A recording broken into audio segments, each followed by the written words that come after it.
Welcome back to the Tiga Tactics Podcast, a show about self-defense for civilians by civilians. We discuss all things personal protection, including martial arts, combat sports, and street combatives.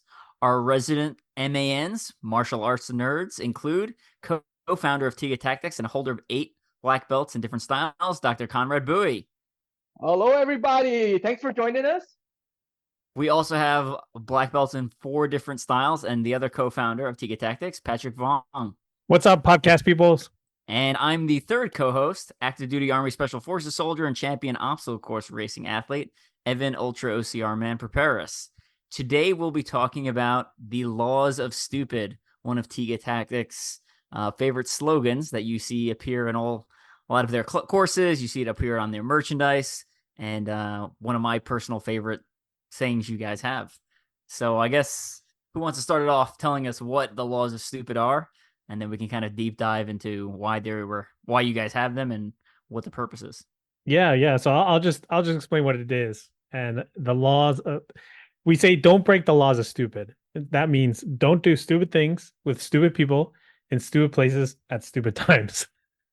And that's basically generally a funny way of saying be smart, live a smart lifestyle, right, Conrad? And we don't want to use the word stupid like downgrading or degrading anybody or calling anyone out or anything like that. It's just our funny way of what Patrick said.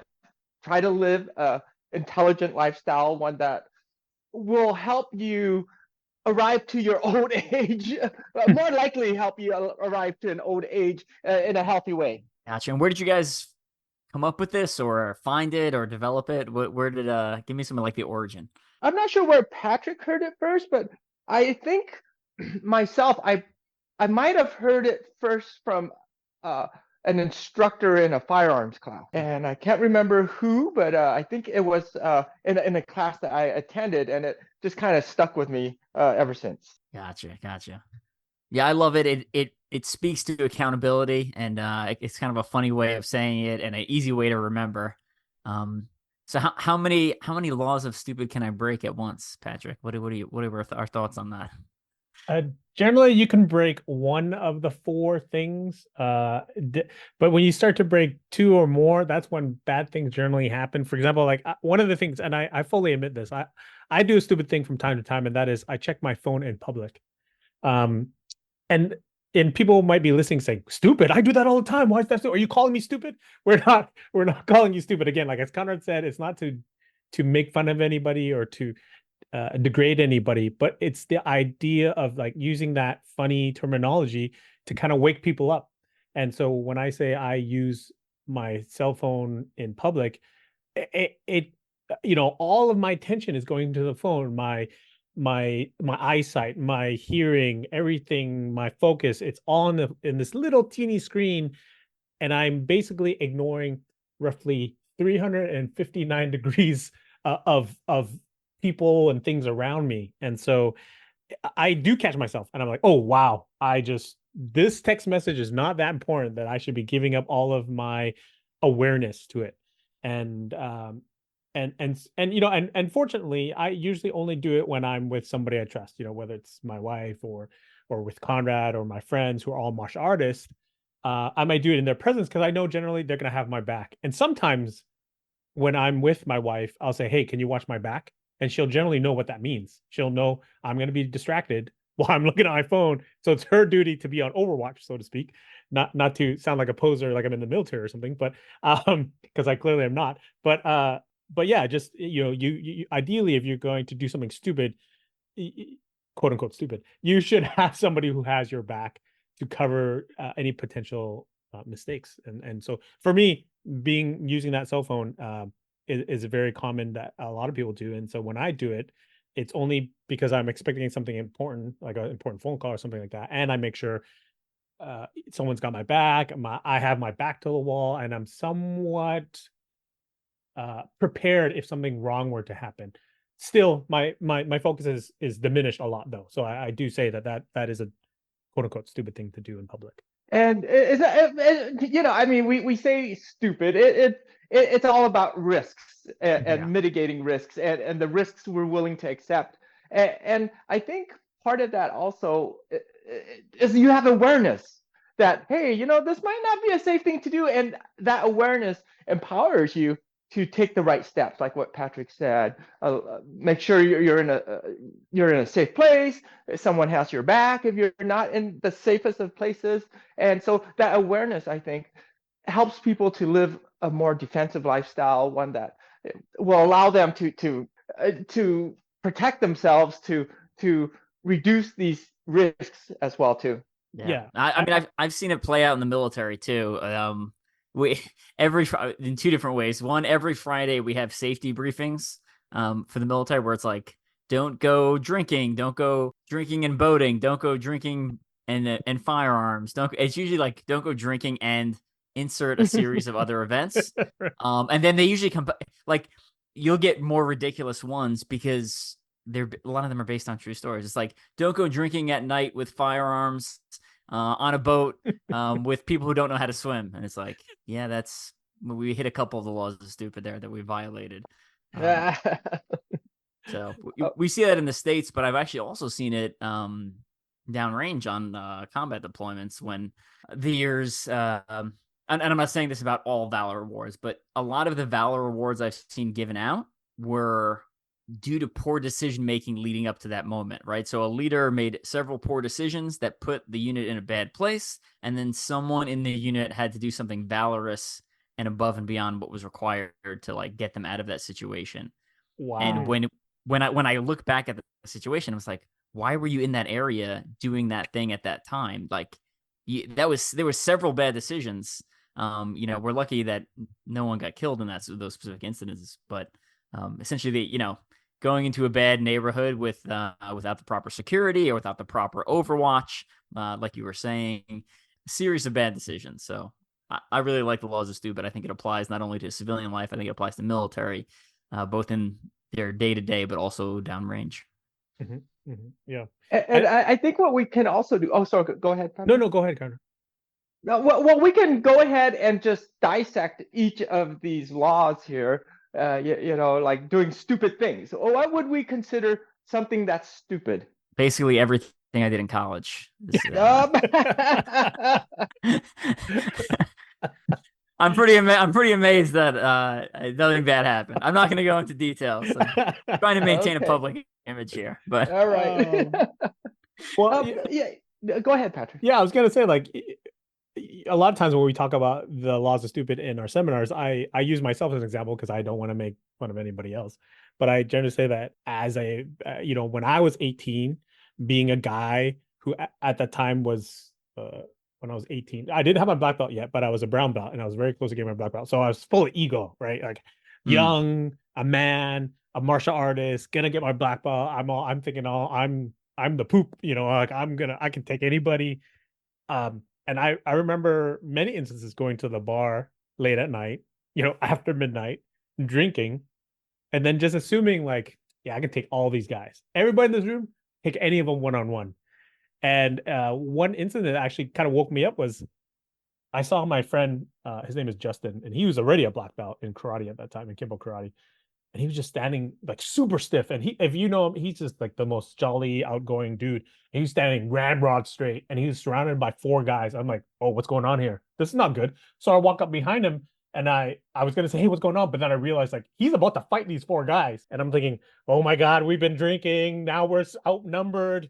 I don't know if I can do this. I'm like, oh, it's gonna go down. And I was thinking, okay, I'm gonna focus on this guy in front of me. I'm gonna punch him as hard as I can in the face if he moves. And fortunately, my friend Justin, even though he was ramrod straight, he kept his cool, and he just said, he basically said he kept it very short. He's like, I don't want to fight. I don't want any problems. And he just kept it short. He kept repeating that. And eventually the 4 guys left because they didn't want to fight because they weren't man enough, I guess, or maybe it was all bravado, but there was no they just didn't have the cojones, so to speak, to throw down against 2 other guys. They were all bigger than me, by the way. So after that happened, I was like, wow, that was incredibly stupid to do. I don't know what, and so I kind of stopped hanging out at bars after that, even though all my friends were, still drinking and doing all the crazy things. Yeah, so I think that is kind of we could put that into the stupid category, like challenging people to fight.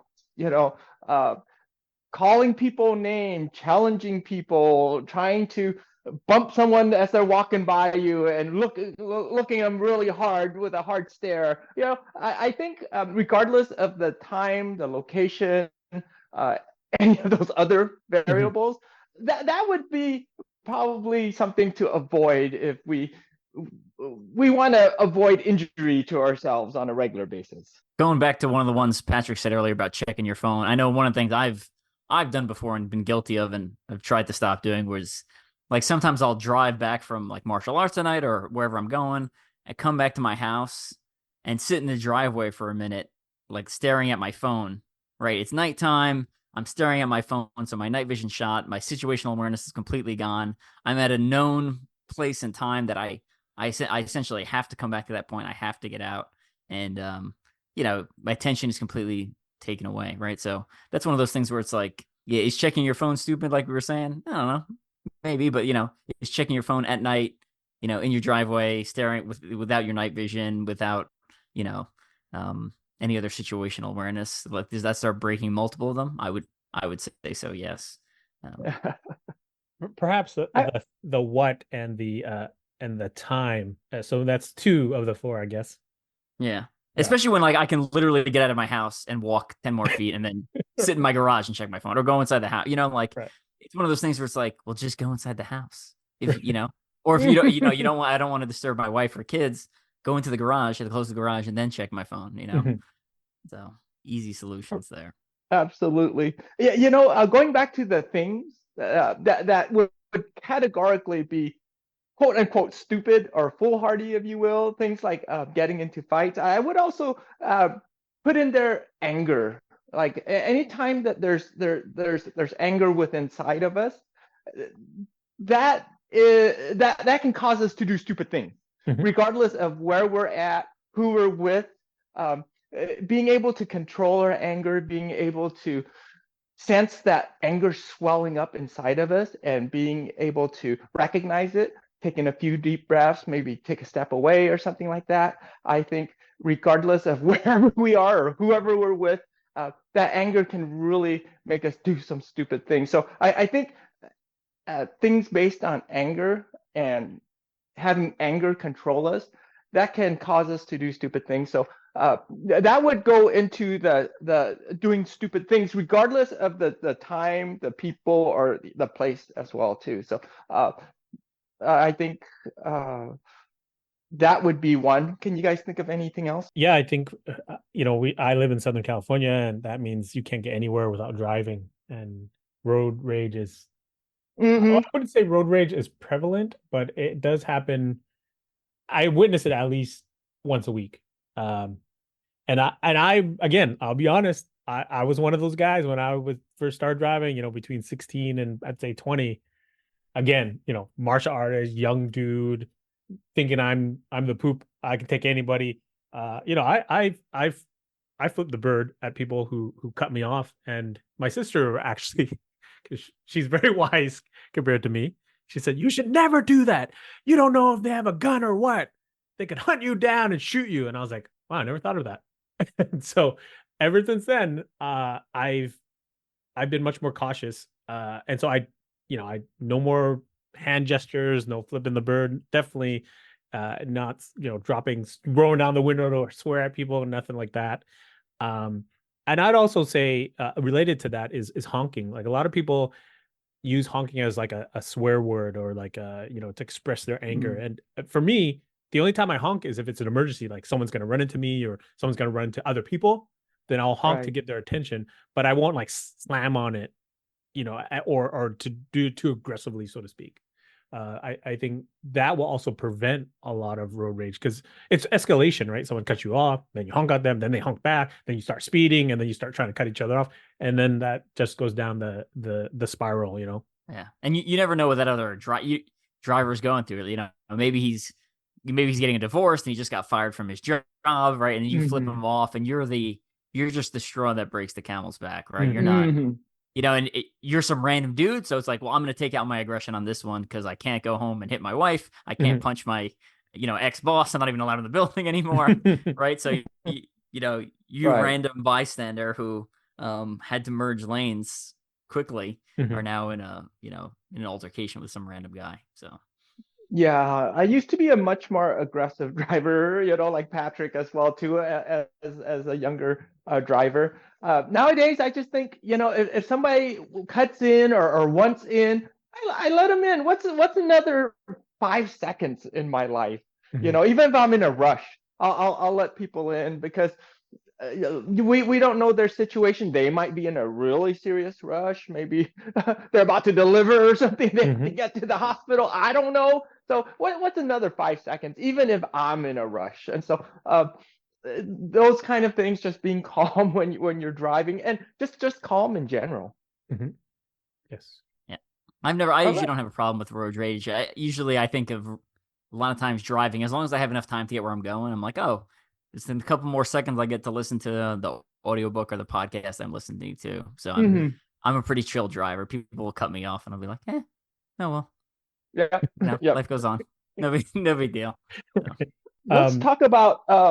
Oh, go ahead, Patrick. no, I was gonna say in terms of other things, quote unquote stupid things.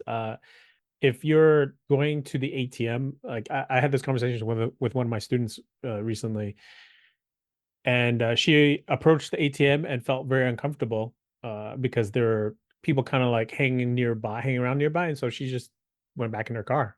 And I said, that's excellent. yeah, You should great. trust your gut. Yeah, at the time, it was during the day, so it didn't violate the time factor, but there's you just never know. Who are these people, right? And so Mhm. Yep. I know a lot of friends who are just like, I don't know, whatever. I don't. They're just hanging out. I guess I'm just gonna pull out $1,000 from the ATM. Uh, Right. I think sometimes the people involved in don't do stupid things with stupid people. Sometimes those stupid people are actually the villains who are going to rob you, right? And so being aware of Right. people in general is also very important. Yeah, so I was gonna say let's hop over to the stupid people portion. What might be some examples of maybe there's certain individuals that are more likely to get you in trouble. Yeah, 100%. Where do I go with this one? Someone else want to take it for now? I don't want to, again, call out anybody or anything, but we all know that one guy. Yeah, We yeah. all know that one guy. He's kind of a dumbass, but he's still our friend. He's still in the circle of friends because he's got a good heart. But sometimes he just does the dumbest stuff. And if you then take him and implant him, well, take all of you, your whole circle of friends, and you transplant you guys into a bar setting, or let's say we've used the bar setting too often. So let's say it was going to a sports arena. Like That's a good it's one. the it's the right now there's the hockey playoffs, right? So it's like uh, let's say your favorite team is the Kings versus the Oilers. So my favorite team is the Oilers. LA Kings. All my friends are fans of LA Kings. We go there. I'm wearing my Oilers jersey. They're wearing their Kings. They see me. There's a little bit of friendly rivalry, but if you have that one dumbass who's like, "Your team sucks. You guys are idiots," it's like, oh man, do I have to now? Do I have to defend him because he's starting stuff because he's an idiot, or he could be drunk? I don't know, but you know what I mean. Like understanding who that type of person is really important to determine whether you're going to go to those activities with him. Right. So, at least when we have friends and family, we kind of know where they're at. We have a relationship with them. We know their past. Uh, I think one thing that people forget are strangers. When you're talking to a stranger, or you're doing something with a stranger, whether that's that they're walking up to you, or what your friend saw at the ATM, or maybe someone that bumps you in the chest, or starts saying things to you like, "Hey, man, what are you looking at?" We have no clue their background. So I automatically say, I don't say this is a stupid person, but I automatically say, it's an unknown factor here. Unknown, And yeah. so I have no clue where this one's going. So that's the people. Let's talk about stupid times. For stupid times for me is it's pretty much nighttime as a general rule. I'm an obstacle course racer, so I do a lot of running, and like I try not to run at night ever. Period, because the risk of getting hit by a car is higher. The risk of something bad happening to me is higher.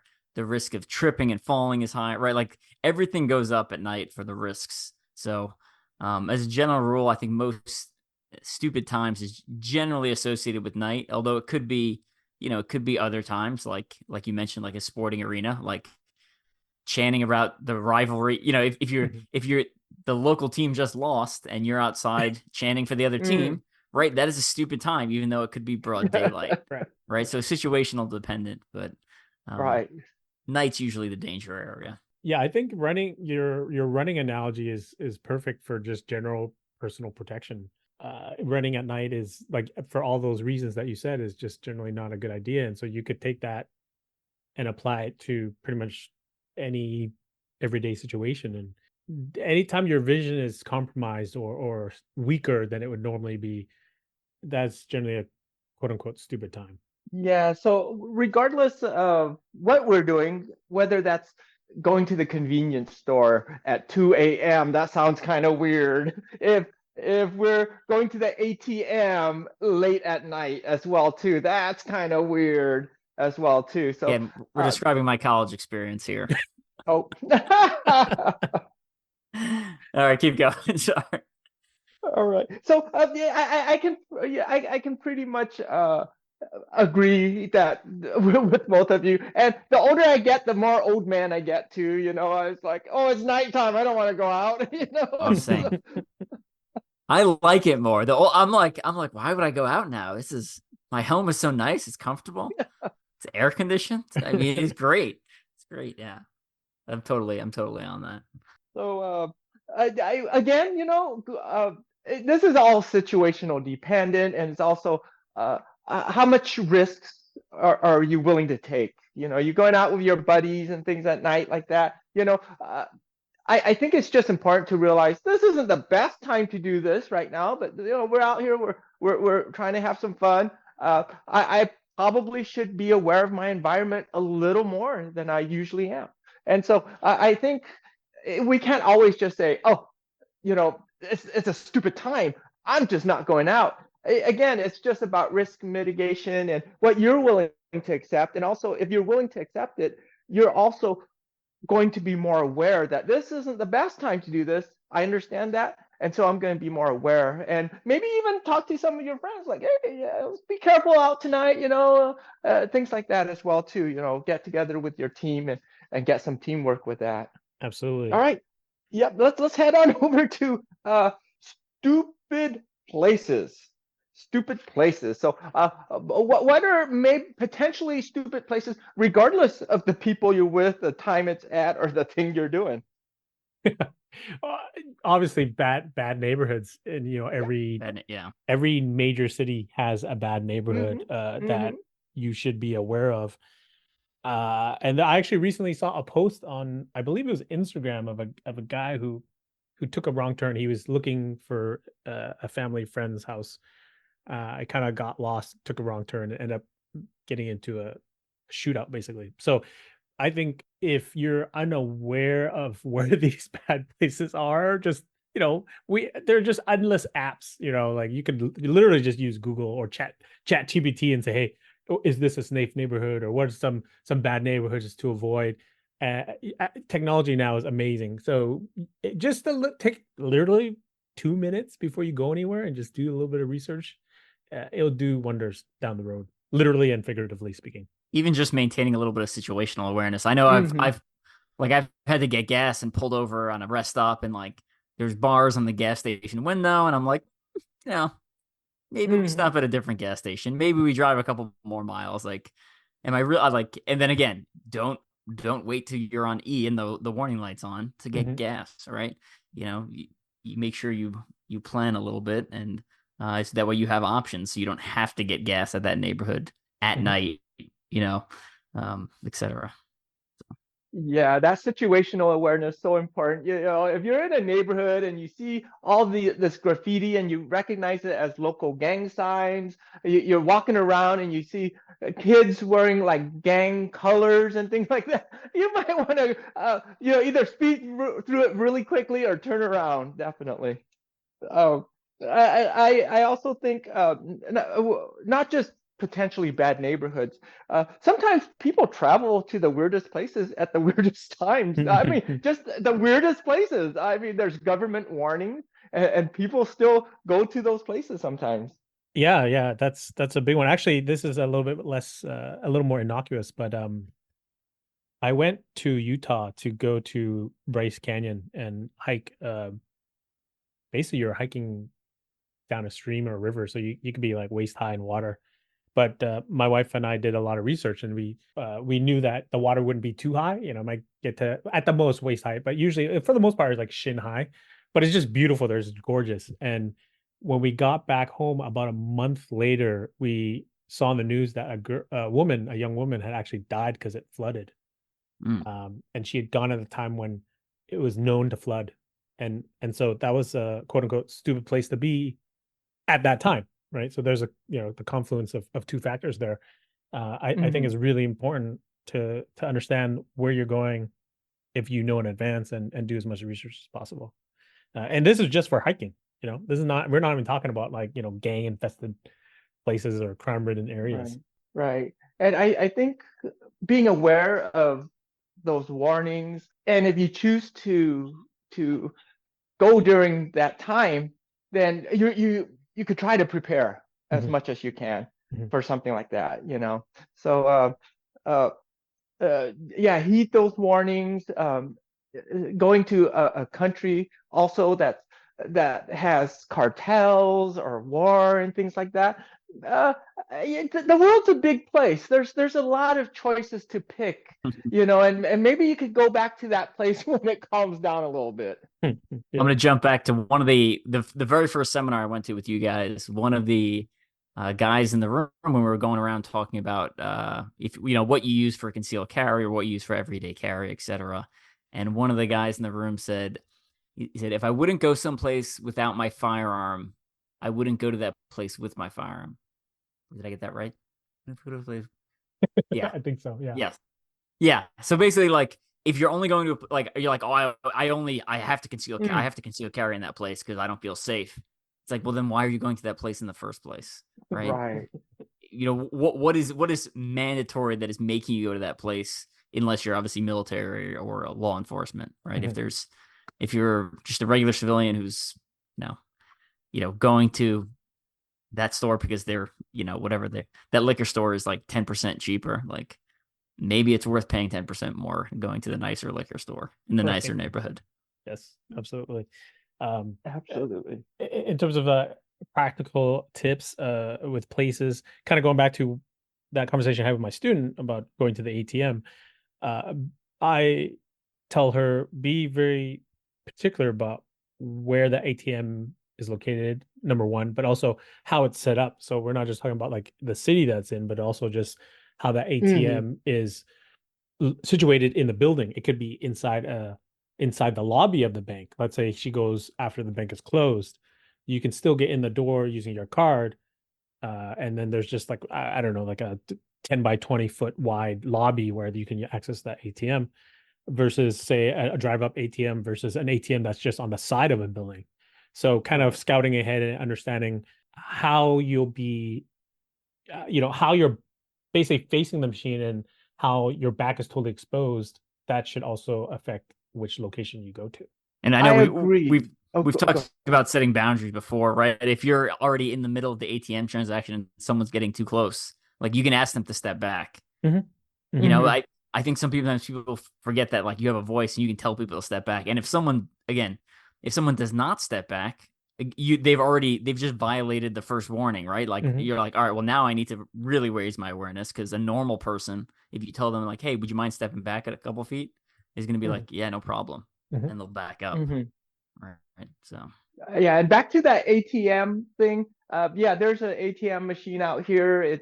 It's in a parking lot, but it's behind this building, and there's not a lot of traffic, not a lot of public traffic going back and forth. So just being aware of that and understanding, hey, if I'm going to use this ATM, I need to be more careful. Maybe I should bring my wife or husband with me if I want to use this one here. So which goes back to something that I look at. It's very broad, and some people might think, oh my God, really? For me, any public location is a red flag for me. Just anything public. Anything outside of my house, there's potential for risk.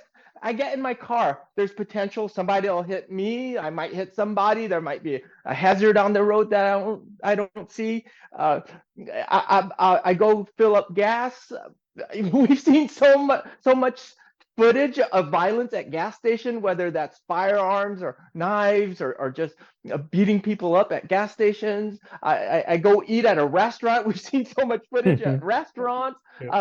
So for me, typically anywhere public, I consider it not a stupid location, but a location for potential problems, potential violence. And so I'm aware of that. And I don't want to fearmonger anybody, like say, oh, you should be scared everywhere you go. The world's a violent place. Everyone's out to kill you. It's not that. I think if you have that awareness, that empowers you to pay more attention, that empowers you to take action earlier and prevent these things from happening even. And if they do happen, you're unlucky, something happen, you're more prepared for it as well too. Absolutely. 100%. You mentioned gas stations. Just real brief tip on that. I almost exclusively go to Costco to get my gas, because at least in the Costco stations that I go to, they're always very well lit, and they're purpose built in the sense that the only people who go to that gas station are people getting gas. Whereas if you went to like a random Shell station, in like a general city, it could be beside a restaurant, it could be beside an automotive shop, it could be anywhere, and so random people go back and forth all the time. But when I go to get gas at Costco, I know it's only Costco customers. That's number one. Number two is that it's always really well lit. And number three, it's one direction. You can only, at least here, you can only enter from one side and you can only exit from one side. And that also helps prevent, the random, drive by or walk up who wants to get you from behind, because the flow of traffic just doesn't allow for that. So, Costco gas station, again, this is not a paid sponsorship or anything like that. It's just where I feel pretty more safe at Costco gas stations than other gas stations. Random tangent. Have you been to a Buc-ee's gas station? Oh, yeah. Yes. And it is the greatest gas station on the planet, but not necessarily for getting gas. It's just, I went to the one I went to one in Texas. And okay. Yeah. I've been to, I've been to that one, and one in Georgia, I think it was. Yeah, it's like preposterously large. It's very well lit. The bathrooms they advertise are like the cleanest bathrooms ever, and it's always packed with people. So there are, if you're ever like traveling alone or something and you see a Buc-ee's, one, it's worth the visual stop and go look, because it's like a little mini mall with like 60 pumps. It's some absurd number of pumps, well lit, clean. A lot of traffic. So.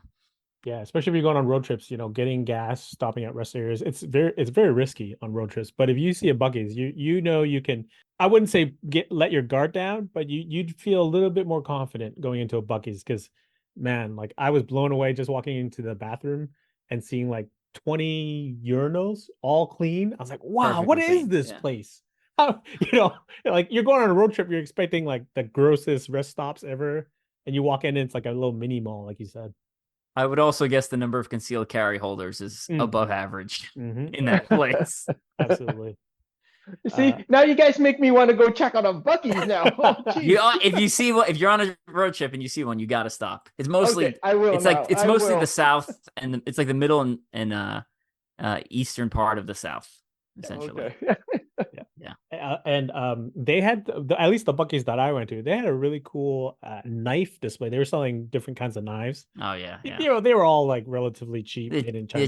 They're cheap knives. Yeah, but they're kind of cool. Like they had like one that looked like a batarang, and it's pretty funky. So it was cool. It's like the Bud K leftovers. Yeah. Right. Exactly. Exactly. All right. So one last place I'd like to mention also will be any location where money is exchanged. So we got the ATM, we have cash registers at convenience stores, we have cash registers at diners. And so whenever I'm in a place where money's exchanged, I tend to pay more attention because I've noticed a lot of the violent footage I've watched happens around those locations as well too. Yeah, I mean it's super easy to think about it, like how many times do people take out their wallet to pay and they put their wallet down on the counter or they're like loosely holding it in your hand, right? Someone can literally run by, grab and keep running. You know, so your wallet's out. It's you typically don't have, you're not like death clutching it because you're trying to like take out a card or trying to fiddle with it, etc. So yeah. Yeah, I also recommend, and again, this is just situational awareness. This is mindfulness, knowing where you're at and what potentially can go down. Whenever before I enter a store, for example, if I can, I'll look through the glass at the cash register before I enter, because the last thing I want to do is walk into a holdup with guns and everything like that and go, oh my God. And you know, a cash is exchanged at the bank too. So before I go into the bank, if there's a line of sight to the teller, I'll look over there and make sure people don't have their hands up and they're not laying on the floor and things like that. You know, because again, you don't want to walk into the bank and there's this holdup as well too. So just be aware before you go into those places. And if you've already looked through the window, you've gone in there, keep an eye on there. So if I'm at a restaurant, I do try to position myself where I can see the entrance as well as the cash register too. So those are just things that I do as well too. Again, it's not being paranoid, it's not fear mongering. It's just being aware of where you're at and potential situations that can go down to. Back to my college days. The my roommate called the Papa John's that was near our campus in the middle of a robbery. Like he called them and they hung up on him. And he's like Papa John's just hung up on me. I'm like, don't be ridiculous, Dave. Papa John's did not hang up on you. You probably just got disconnected. He calls back, no one answers. He calls back 5 minutes later. They're like, we just got robbed. We're not delivering pizza. I was like, oh man. So wow. I went to school in Baltimore for college, and if you go like too far to the east, you ended up in like a really bad neighborhood.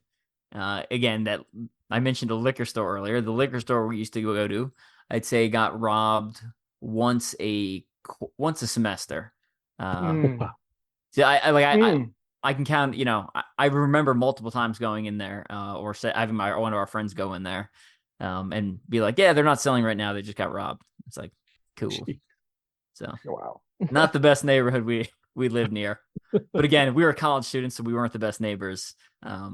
Weren't the quietest neighbors. So yeah, no, it's funny because like, you know, what you and Conrad said, like it's not fear mongering, it's not being paranoid, because we have watched plenty of footage where it's usually at a bank or a restaurant, there places getting held up and customers walk in and now the robber has an extra victim to steal from, you know, like it just, wow, like the sudden shock of them walking in and be like, oh, now there's a gun in my face, I don't know what to do. But if they had practiced what Conrad suggested, they wouldn't even have opened the door. They would just walk away and run away and then call police, you know? Absolutely. All right. I guess anything else we want to add? I think we summed this up pretty well. Yeah, I really like this one. You know, I think again, I don't want to be like get political or anything, but I think there's sometimes people don't take responsibility for a lot of their actions. And yes, there is random chance, and there is like, you know, everyone's kind of born into different circumstances, which may make it harder to get certain things done in your lifetime. But you know, we still have choices at some point, and I think this is a very nice way of. I've heard I've trained with some other groups in the military that have very similar slogans, but it is put much harsher. And I know for this, like the special operations community we were working in, I think the harsher version worked a little bit better. For the civilian version, I think this one is better. But they for the special operations one, the slogan, it basically boiled down to like everything that happens to you is your own fault.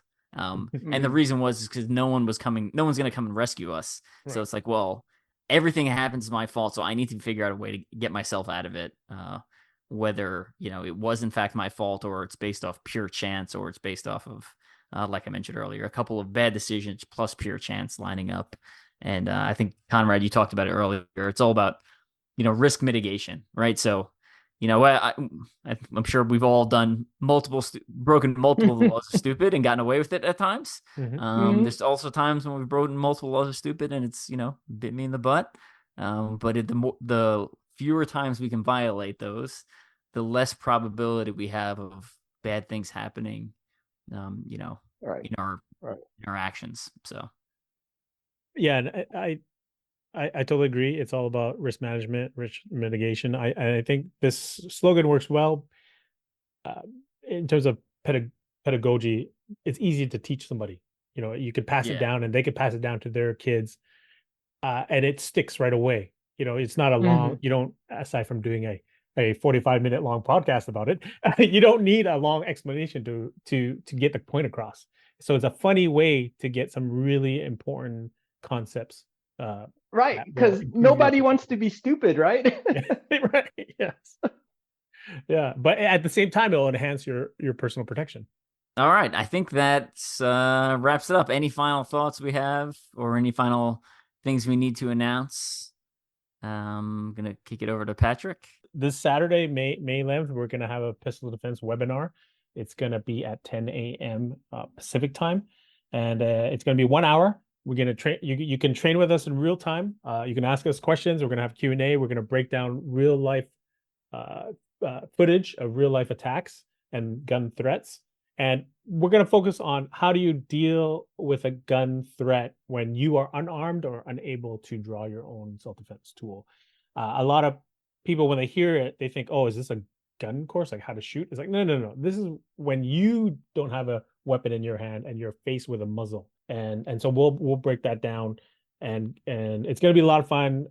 People from all over the world tend to join us because, flying cross country or flying across an ocean is difficult to get to us, especially in these times. So this is a great way to train with us in real time. And then in June, June. Oh, wait. We do have a special guest tomorrow too, a mystery special guest. And I mean on Saturday. We have a special mystery guest, and you're gonna love what the special mystery guest will be sharing with us. That's right. Yes. And the mystery guest's his name rhymes with Pevin. So anyway. But, I was like, oh, a mystery guest. I wonder who it is. Yeah. You know him very intimately, Evan. Yes, you know him quite well. Yeah. But yeah, Evan, all jokes aside, Evan's going to teach a segment. He's going to explain how these concepts relate to him with his special forces experience and his personal training as well. So it's going to be a great event. And then on June 15th to 16th, we have our street combative seminar in San Francisco. It's going to be our Northern California debut. We had it in April in Maryland and we sold out. So we expect a pretty big crowd. So if you guys are interested in that, sign up as soon as possible. It's going to focus on defending against the two most common attacks in a street fight, I shouldn't say street fight.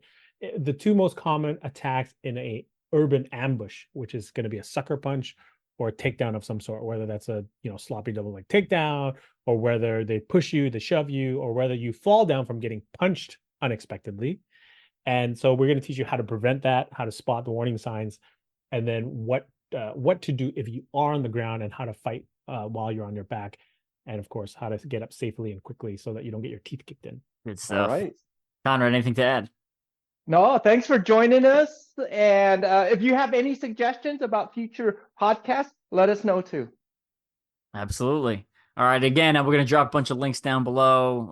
If you want to follow us on social media, follow Tiga Tactics on social media, etc. Or you want to train with Tiga Tactics, again, those links are below. If you miss the webinars, you can still buy replays of them, but then also you can also just buy the pistol defense course.